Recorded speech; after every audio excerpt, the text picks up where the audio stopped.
आज का हमारा टॉपिक है सर्कुलर डबली लिंक लिस्ट। इस वीडियो में हम आपको सर्कुलर डबली लिंक लिस्ट के बारे में पूरी जानकारी देंगे। सबसे पहले हम देखेंगे सर्कुलर डबली लिंक लिस्ट क्या होता है। उसके बाद write algorithm for forward and backward traversing of circular doubly link list.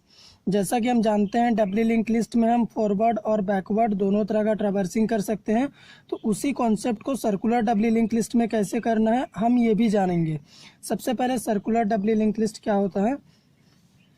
If a last node of doubly linked list hold the address of first node and first node of doubly linked list hold the address of last node। अगर हमारा जो last node है ये हमारा last node है, अगर ये last node first node के एड्रेस को होल्ड करे, फर्स्ट नोड का एड्रेस 1 है तो ये 1 को होल्ड करके रखा है और ये हमारा फर्स्ट नोड है 1। और अगर ये लास्ट नोड के एड्रेस यानी 4 को होल्ड करके रखे तो उसी लिंक लिस्ट को हम कहते हैं सर्कुलर डबली लिंक लिस्ट। और जैसा कि हम जानते हैं कि डबली लिंक लिस्ट में 3 पार्ट होता है, प्रीवियस पार्ट, डेटा पार्ट और नेक्स्ट पार्ट। प्रीवियस पार्ट में हम प्रीवियस नोड के एड्रेस को स्टोर कराते हैं, जैसे सेकेंड वाले एड्रेस में हमने फर्स्ट प्रीवियस वाले एड्रेस को स्टोर कराया, 3 वाले में 2 के एड्रेस को कराया, 4 वाले में 3 को कराया। और नेक्स्ट पार्ट में हम क्या करते हैं, नेक्स्ट नोड के एड्रेस को स्टोर कराते हैं, जैसे 1 के नेक्स्ट पार्ट में 2 के एड्रेस को होल्ड कराया, 2 के नेक्स्ट पार्ट में 3 के एड्रेस को होल्ड कराया, और डेटा पार्ट में हम डेटा लिखते हैं। तो अब इसका फॉरवर्ड और बैकवर्ड ट्रैवर्सिंग का एल्गोरिदम कैसे लिखना है, चलिए उस एल्गोरिदम को जानते हैं। सबसे पहले हम जानेंगे कि सर्कुलर डबली लिंक लिस्ट में फॉरवर्ड ट्रैवर्सिंग का एल्गोरिदम कैसे लिखना है। तो एल्गोरिदम स्टार्ट करते हैं। तो स्टेप 1 में हम लिखेंगे बिगिन, ये स्टार्टिंग पॉइंट होता है एल्गोरिदम का।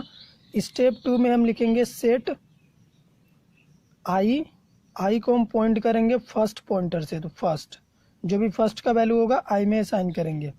उसके बाद स्टेप 3 में हम क्या करेंगे, डेटा को प्रिंट कराएंगे।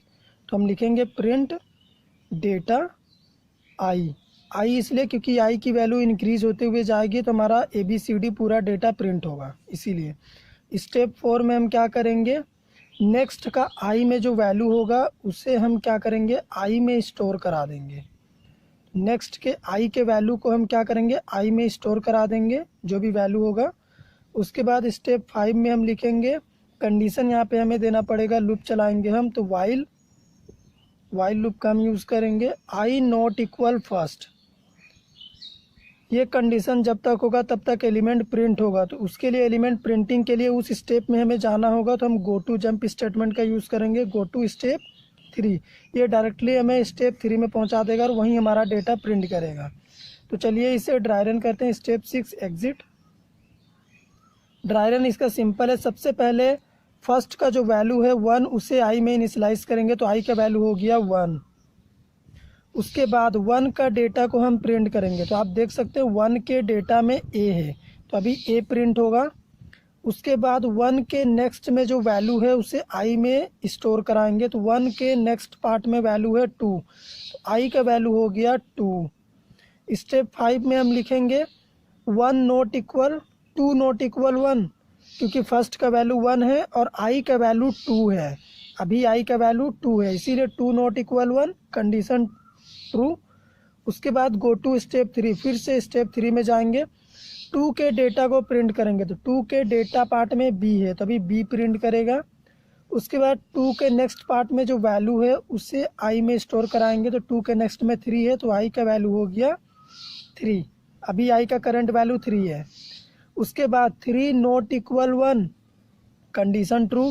तो फिर से गो टू स्टेप 3 में जाएंगे और 3 का डेटा को प्रिंट करेंगे, तो अभी 3 का जो डेटा है उसे हम प्रिंट करेंगे, तो 3 का डेटा C है तो यहाँ पे C प्रिंट करेगा। उसके बाद 3 के नेक्स्ट में जो वैल्यू है उसे आई में इनिशियलाइज करेंगे, 3 के नेक्स्ट में वैल्यू है 4 तो आई का वैल्यू हो गया 4, अभी आई का करंट वैल्यू 4 है। उसके बाद कंडीशन चेक करेंगे, 4 नॉट इक्वल 1, फिर से condition true, go to step 3, 4 के डेटा को प्रिंट करेंगे। 4 के डेटा में एलिमेंट है D, तो यहाँ पे D प्रिंट करेगा, तो आप देख सकते हैं ABCD पूरा प्रिंट हो गया। उसके बाद 4 के नेक्स्ट पार्ट में वैल्यू क्या है, 4 के नेक्स्ट पार्ट में वैल्यू है 1, तो अभी आई में हम स्टोर करा देंगे 1। फिर से हम कंडीशन चेक करेंगे, अब 1 नॉट इक्वल 1, कंडीशन फॉल्स, ये कंडीशन फॉल्स हो गया तो हमारा एल्गोरिदम एग्जिट कर जाएगा। आप देख सकते हैं जितना डेटा हमारा डेटा पार्ट में था ABCD, वो सेम डेटा यहाँ पे रिट्रीव हो गया, हमने फॉरवर्ड ट्रैवर्सिंग करा। अब इसी तरह से हम क्या करेंगे, बैकवर्ड ट्रैवर्सिंग करेंगे। अब हम एल्गोरिदम देखेंगे backward traversing of circular doubly link list. तो बैकवर्ड ट्रैवर्सिंग के लिए एल्गोरिदम क्या होता है, स्टेप 1 बिगिन, स्टेप 2 में सेट आई लास्ट, जो भी लास्ट पॉइंटर का वैल्यू है 4 है यहाँ पे, तो आई का वैल्यू अभी हो गया 4। उसके बाद 4 के डेटा को हम प्रिंट कराएंगे। तो 4 के डेटा पार्ट में एलिमेंट है D, तो यहाँ पे क्या होगा, D प्रिंट करेगा। उसके बाद आई के प्रीवियस पार्ट यानी 4 के प्रीवियस में जो वैल्यू होगा उसे आई में स्टोर कराएंगे। तो आप देख सकते हैं 4 के प्रीवियस में वैल्यू है 3, तो अभी आई का वैल्यू हो गया 3। उसके बाद हम क्या करेंगे, यहाँ पे कंडीशन चेक करेंगे, 3 नॉट इक्वल 4, क्योंकि आई लास्ट का वैल्यू 4 है और आई का वैल्यू 3 है। 3 नॉट इक्वल 4, कंडीशन ट्रू। फिर से हम क्या करेंगे, यहाँ पे डेटा प्रिंट कराएंगे। गो टू स्टेप 3, स्टेप 3 में आएंगे, 3 के डेटा को प्रिंट करेंगे। 3 के डेटा पार्ट में एलिमेंट है C, तो अभी C प्रिंट करेगा। उसके बाद 3 के प्रीवियस की वैल्यू को I में स्टोर कराएंगे। 3 के प्रीवियस का वैल्यू है 2, तो अभी I का वैल्यू हो गया 2। तो अब हम कंडीशन चेक करेंगे, 2 नॉट इक्वल 4, कंडीशन ट्रू। तो गो टू स्टेप 3, अब हम फिर से स्टेप 3 में आएंगे, 2 के डेटा को हम प्रिंट करेंगे। तो 2 के डेटा पार्ट में एलिमेंट है B, यहाँ पे क्या होगा, B प्रिंट करेगा। 2 के प्रीवियस के वैल्यू को I में स्टोर कराएंगे। 2 के प्रीवियस का वैल्यू है 1, तो अभी क्या होगा, I का वैल्यू 1 हो जाएगा। 1 नॉट इक्वल 4, कंडीशन ट्रू। तो फिर से हम क्या करेंगे, स्टेप 3 में जाएंगे डेटा प्रिंट करने के लिए। तो 1 के डेटा को प्रिंट करेंगे। 1 के डेटा पार्ट में एलिमेंट है A, यहाँ पे A प्रिंट करेगा। उसके बाद 1 के प्रीवियस के वैल्यू को I में स्टोर कराएंगे। तो 1 के प्रीवियस में वैल्यू है 4, तो अभी क्या होगा, I का वैल्यू हो जाएगा 4। तो आप देख सकते हैं पहले भी लास्ट का वैल्यू 4 था और I का वैल्यू भी हो गया 4। तो 4 नॉट इक्वल 4, कंडीशन फॉल्स। जैसे ही कंडीशन फॉल्स हो जाएगा एल्गोरिदम एग्जिट कर जाएगा। और आप देख सकते हैं बैकवर्ड ट्रैवर्सिंग करने के बाद हमें element bottom to up print हुआ, यानी DCBA। आप देख सकते हैं 1 टाइम एलिमेंट प्रिंट हो गया। तो बैकवर्ड ट्रैवर्सिंग में element bottom to up print होगा और फॉरवर्ड ट्रैवर्सिंग में टॉप टू बॉटम प्रिंट होगा। तो ये था सिंपल फॉरवर्ड और backward circular doubly link list के ट्रैवर्सिंग का एल्गोरिदम। इस वीडियो में हमने आपको बताया कि सर्कुलर डबली लिंक लिस्ट क्या होता है, उसके फॉरवर्ड और बैकवर्ड ट्रैवर्सिंग का एल्गोरिदम कैसे लिखना है वो भी हमने जाना। तो अभी हम देखेंगे कि सर्कुलर डबली लिंक लिस्ट का यूज़ कब करना है। सर्कुलर डबली लिंक लिस्ट का यूज़ हमें 2 कंडीशन में करना है। अगर हमें डेटा जितने बार हम चाहते हैं उतने बार प्रिंट कराना है तब हम सर्कुलर डबली लिंक लिस्ट का यूज़ करेंगे, और विदाउट री इनिशियलाइज फर्स्ट पॉइंटर या फिर लास्ट पॉइंटर, जो है पहली बार वही पॉइंटर रहेगा और बार बार डेटा चाहिए तब सर्कुलर डबली लिंक लिस्ट का यूज़ करना है।